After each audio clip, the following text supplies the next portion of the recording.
Hello! అలా వెళ్తూ, వెళ్తూ మా నెక్స్ట్ డెస్టినేషన్ పోర్బందర్‌కి చేరుకున్నాం.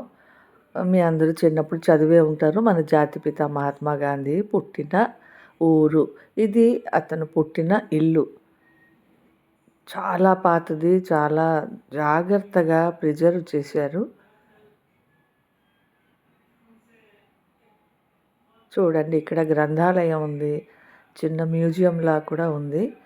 అక్కడ అతని ప్రతి వయసులో తీసిన ఫోటోలు, వాడిన వస్తువులు ఇవన్నీ చక్కగా అమర్చి పెట్టారు. అక్కడ నుండి మేము బయలుదేరొచ్చాం సుధామాపూరి యాత్రాధామ్. మీ అందరికీ తెలిసే ఉంటుంది కుచేలుడు, కృష్ణుడి స్టోరీ. వాళ్ళ చిన్నప్పుడు సంగతి. కుచేలుడు తన వంతు అటుకులు ఇచ్చాకే అతను ధనవంతుడయ్యాడన్న సంగతి.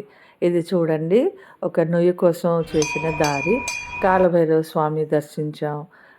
అక్కడ బంధుత్వానికి సాక్షిగా అటుకులని ప్రసాదంగా ఇస్తారు. అది తీసుకొని అక్కడ మేమందరం అక్కడ పనిచేసుకున్నాం.